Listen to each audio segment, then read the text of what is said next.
Hi, I'm going to be explaining how to do the activity called Biodiversity in Health.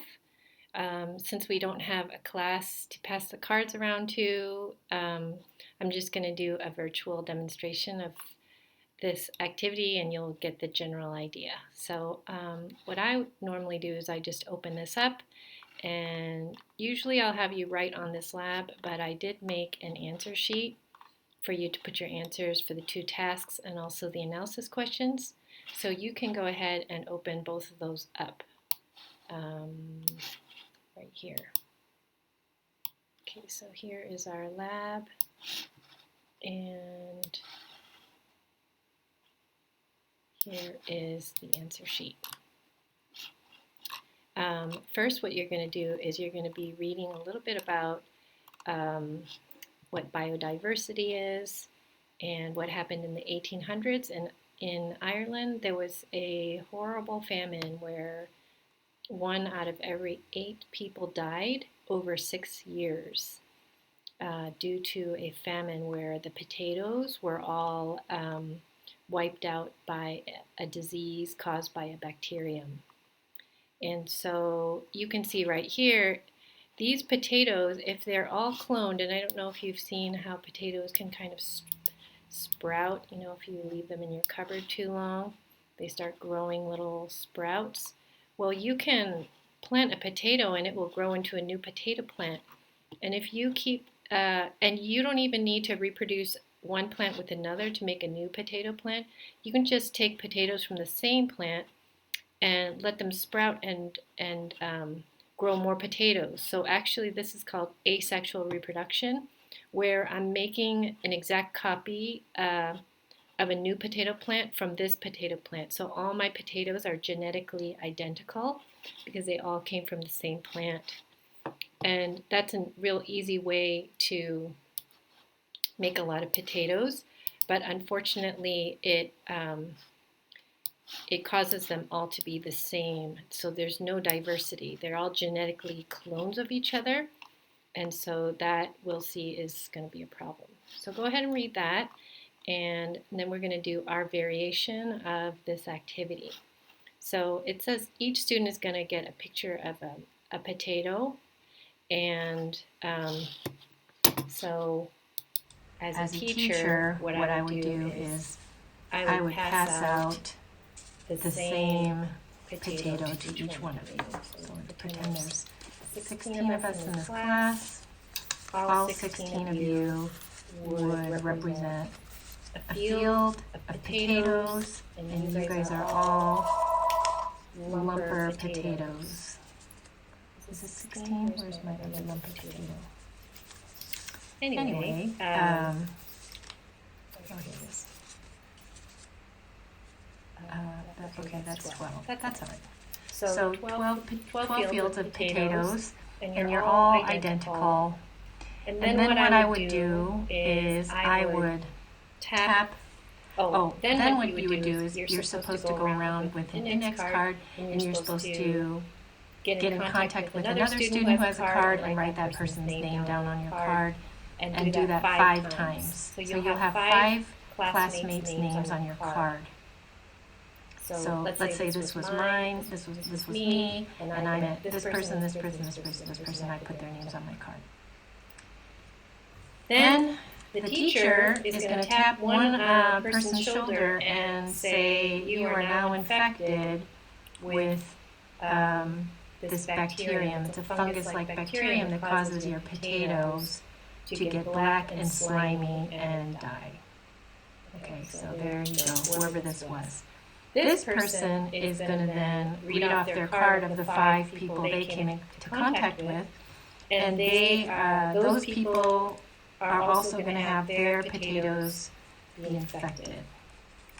So I guess they're representing nearby fields maybe. So 1, 2, 3, 4, 5, these all got infected.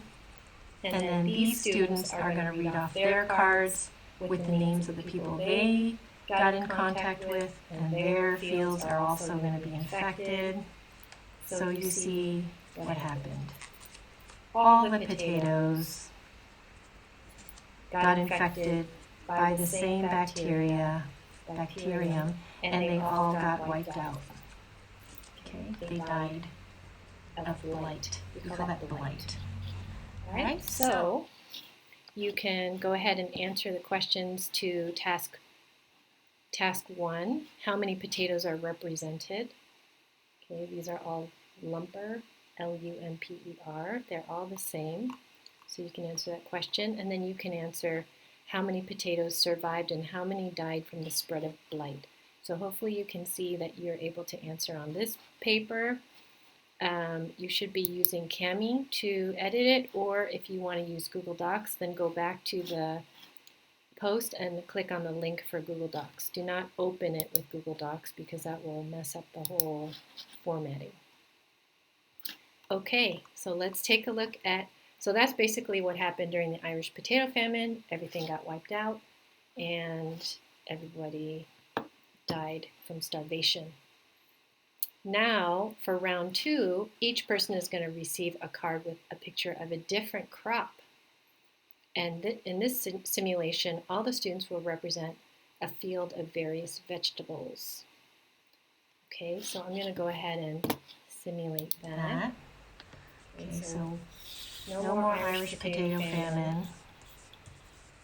And now we're going to give everyone a different crop.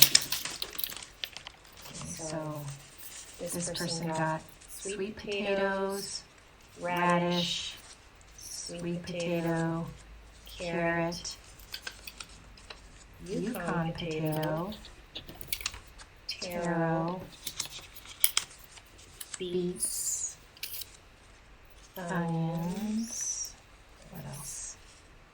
Carrots, turnip, royal blue, more turnips, radishes, red potatoes, Yukon gold potatoes, and then red potatoes. Okay, so let's pretend this is now our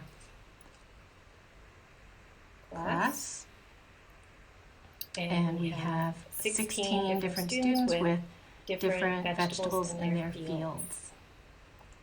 And what normally would happen is each person would go around and meet 5 different people, write their names on a card. And then the teacher would go ahead and tap someone on the shoulder and say, you are infected with that bacterium that killed off the other potatoes. So this time it's the Yukon gold potatoes person that got infected. So they're going to go ahead and stand up, read off their 5 names of people that they got in contact with. But let's say this person reads off 1, 2, 3, 4, 5. None of them have Yukon gold potatoes, so none of them are going to be affected. Okay. This person can then read off some people. None of them are going to be infected unless they are Yukon gold potatoes, because that bacterium only is going to infect that certain variety of potato. So out of all 16 of these, guess what?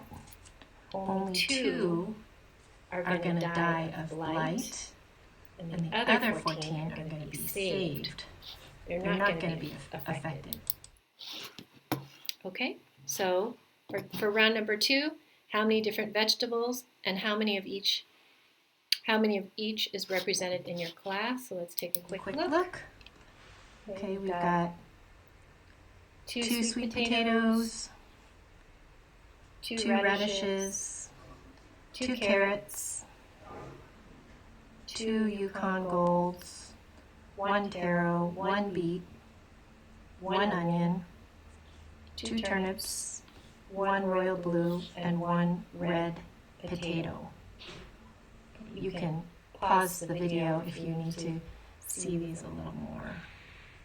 Okay, but it looks like there's a lot of variety, and sometimes there's 2 and sometimes there's 1.